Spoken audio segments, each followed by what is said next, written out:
You ever stand in a room full of people clapping for something they just stole from you? Yeah, that was me, 2 weeks ago, in a damn vineyard I nearly killed myself to save. Hi, I'm Evelyn Hart. I'm 32, and up until recently, I thought I was about to start the perfect life. Dream career, dream fiancé, dream future. Turns out the only thing real in that fantasy was me.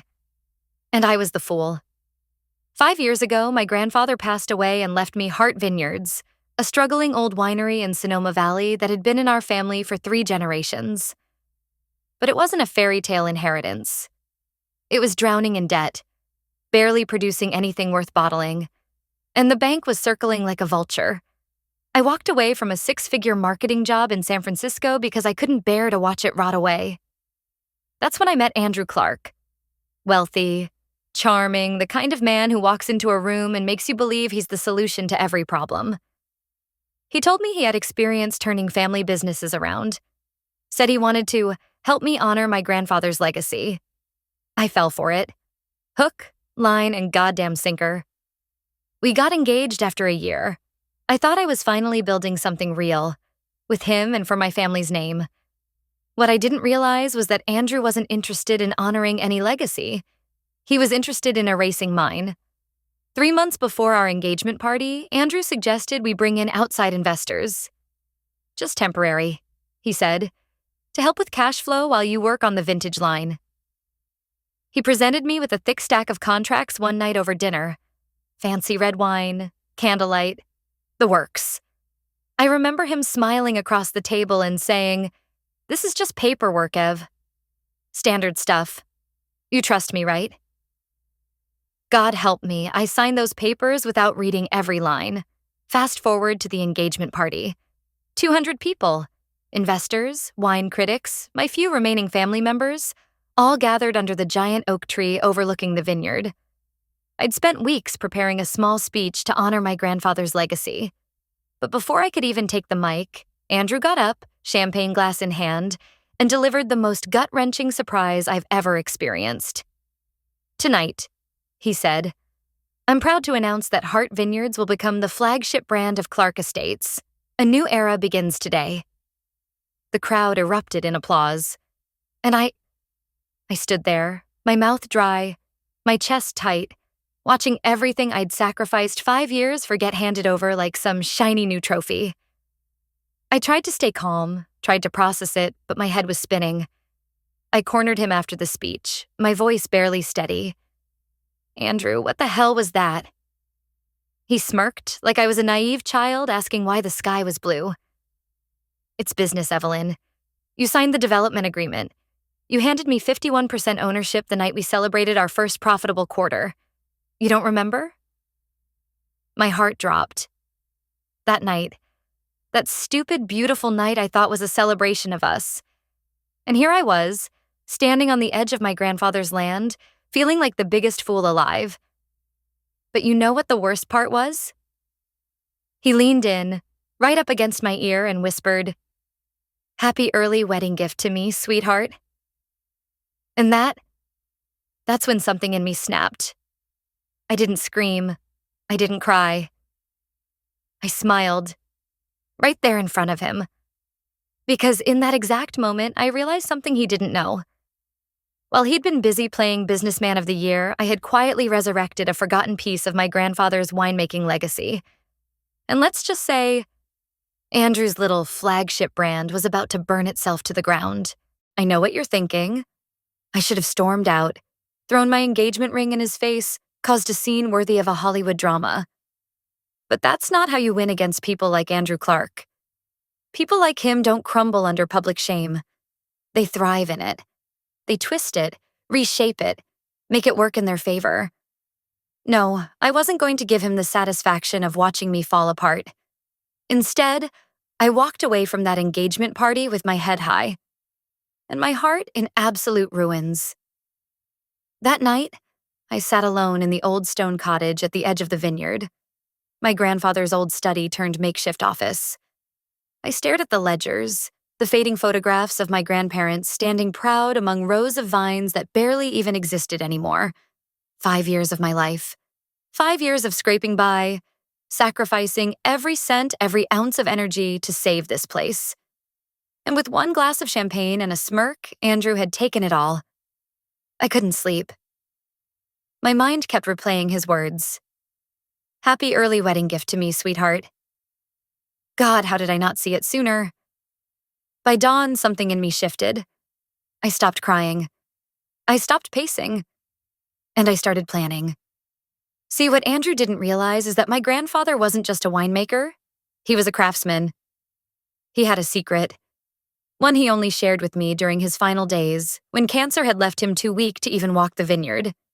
Deep in the oldest section of the estate, beneath a collapsed storage barn, was a hidden cellar.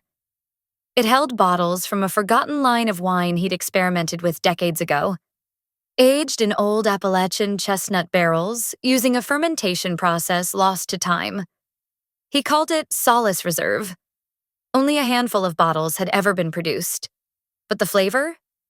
Complex, haunting, pure history in a glass. And about 6 months before Andrew started sniffing around for investors, I'd quietly revived that process. Restored the recipe from my grandfather's scribbled journals.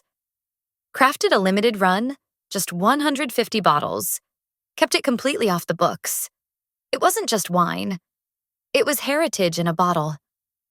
And in the wine world, that kind of rarity isn't just valuable. It's priceless.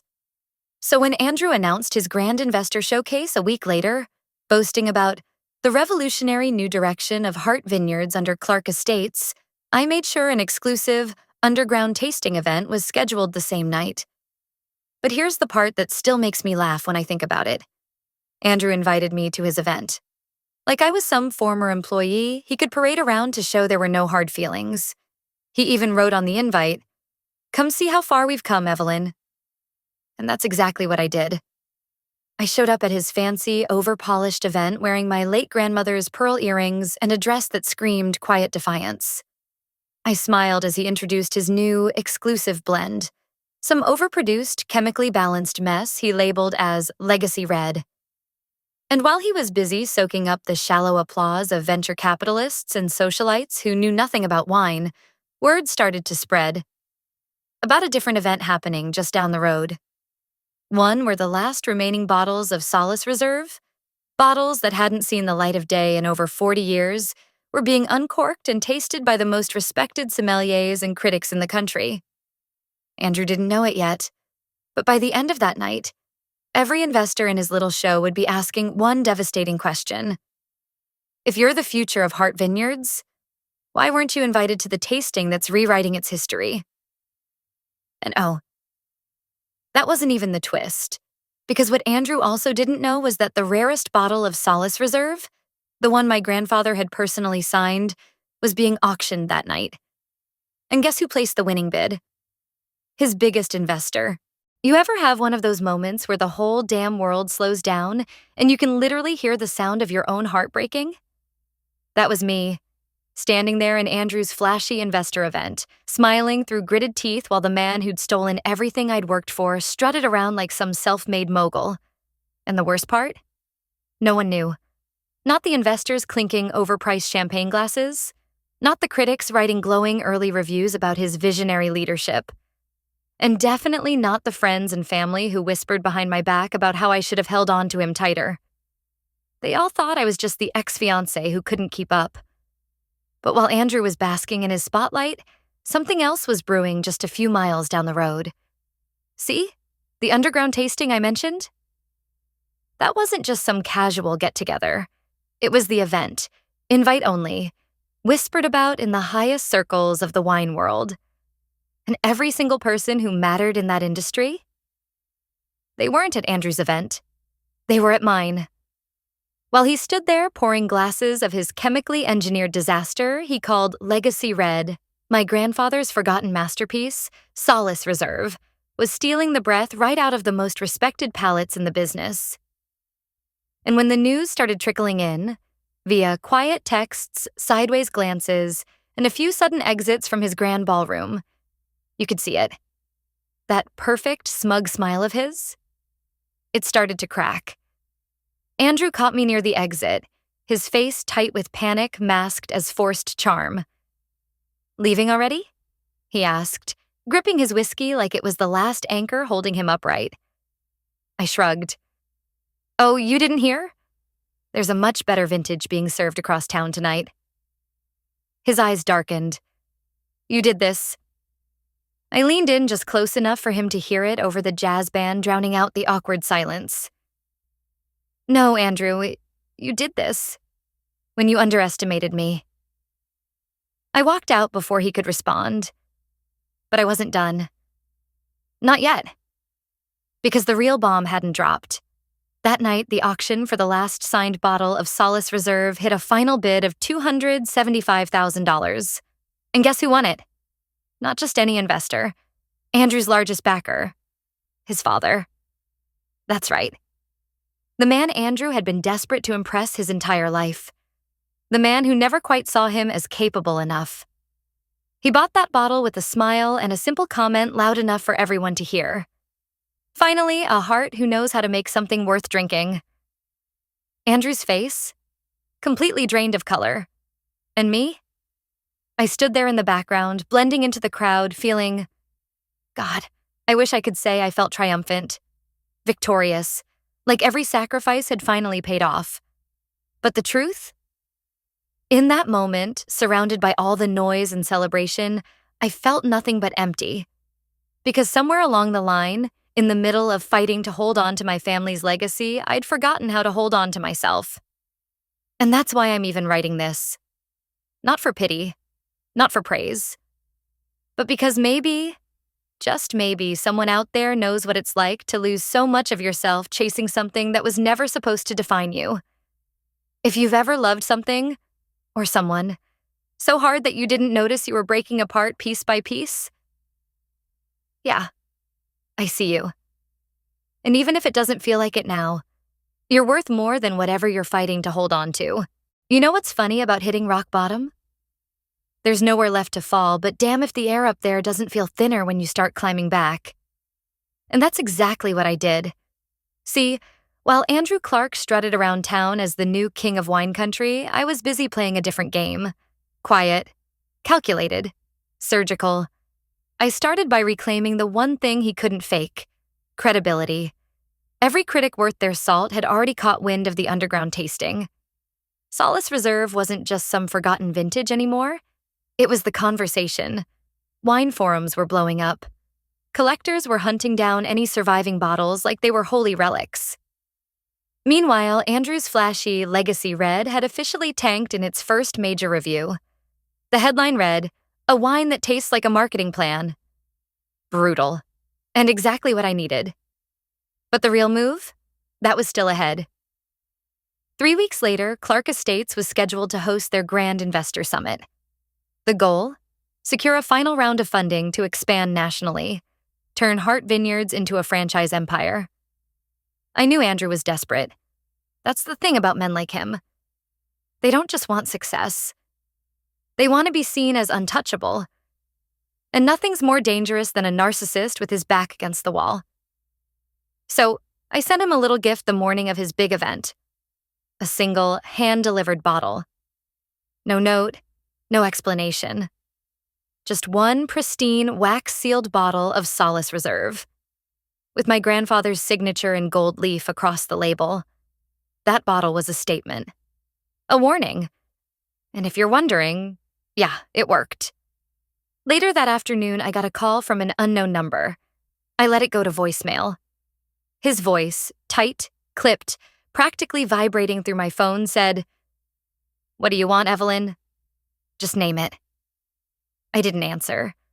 I waited until the exact moment his investor presentation was about to start, and then I walked in. Right through the front door like I owned the place. The room went silent. Andrew's face dropped like he'd seen a ghost. And right there, in front of every investor, every critic, and every fake smile in that over-decorated conference hall, I took the microphone he'd been about to grab and said, "Before we talk about the future of Hart Vineyards, I think it's only fair we take a moment to acknowledge its true legacy." Security looked to him for direction, but Andrew just stood there, frozen. I placed the bottle on the podium. "This," I said, my voice steady despite the chaos inside me, is Solace Reserve. A wine crafted not from profit margins, but from history, sacrifice, and a name that meant something before it was ever printed on a billboard. I let that sit. Watched as the investors exchanged confused looks. And then, the twist. I pulled out a small legal envelope and opened it calmly. As of this morning, I continued, I've entered into a private partnership with the Heritage Preservation Trust. Effective immediately, Hart Vineyards has been granted historic landmark status, which means... I turned, looking Andrew dead in the eyes. This land, these vines, and every product carrying the Hart name can no longer be repurposed, franchised, or commercialized beyond its original intent. The room exploded. Investors stood up, voices rising in panic. Someone actually shouted, "Is this a joke?" But it wasn't. Andrew had planned to bulldoze parts of the vineyard to build a luxury spa and hotel wing. That deal? Dead. His entire business plan? Vaporized. And me? I just stood there and let the storm wash over him. I wish I could tell you I felt nothing but satisfaction in that moment. That I walked out victorious, head held high. But if I'm being honest, as I left that building, I felt a sadness I didn't expect. Not for him. God, no. But for the years I'd lost trying to prove myself to people who never deserved a single second of my time. If you're reading this, and you've ever fought tooth and nail for something, or someone, who only saw you as a stepping stone, I hope you know this. You don't have to destroy yourself to win. Sometimes, the greatest victory is simply knowing you didn't become like them. You ever see a man completely unravel in public? I'm not talking about a quiet breakdown or some teary confession. I'm talking absolute collapse. The kind where a man realizes, in real time, that his kingdom was built on sand and the tide just rolled in. That's what happened to Andrew Clarke. Right there in that pristine conference hall, surrounded by his investors, lawyers, and every person he'd lied to on his climb to the top, he stood frozen while the reality of my final move settled in. Historic landmark status. Hart Vineyards couldn't be turned into some luxury playground or mass-produced label anymore. Every future development plan he promised those investors? Illegal under preservation law.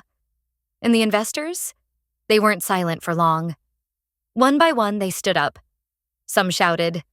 Others demanded immediate contract withdrawals. And his biggest investor, his own father, just sat back in his chair, swirling a glass of Solace Reserve, watching it all fall apart with the cold satisfaction of a man who'd finally confirmed his son wasn't the legacy he'd hoped for. Andrew's face was pale. His hands trembled. But you know what finally broke him? His father stood up, glanced at the room, and with absolute finality said, "Gentlemen, I believe our business here is concluded. Some legacies can't be bought, only inherited." And just like that, everyone filed out.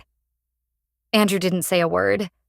He just stood there, alone, gripping the edge of that podium like it was the only thing keeping him upright. I didn't stay to watch him spiral. I didn't need to. 2 weeks later, news broke that Clarke Estates filed for bankruptcy. Lawsuits followed. Investors demanded restitution for misrepresentation. The press had a field day with the headline, "From King of the Vines to a Cautionary Tale." But me? I went home. Not to a mansion or a beachfront condo. Just back to the little stone cottage on the edge of the vineyard. The same one where this whole mess started. And for the first time in years, I slept. Not just the kind of sleep where your body shuts down from exhaustion. I mean the kind where your soul finally unclenches. Where the weight you've carried for so long lifts, and for a few quiet hours, the world feels safe again. I walked the vineyard at dawn the next morning, bare feet in the dew-soaked grass, and felt something I hadn't in a long, long time. Peace. And standing there, watching the sun rise over rows of vines my grandfather once tended with his own 2 hands, it hit me. I'd spent so many years trying to save a name, when what I really needed was to save myself. Some legacies aren't meant to be monuments. They're meant to be lessons. If I learned anything through all this, it's that real value doesn't come from what people say about you, or even what they try to take from you. It comes from what you refuse to lose. And hey, if you've ever had to fight tooth and nail just to keep a small piece of yourself intact, I'd love to hear about it. Drop a comment, share your story. You'd be surprised how many of us out here know exactly how that feels. And if you've stayed with me through this whole mess, well, you're already part of the ending I never saw coming. Thanks for that.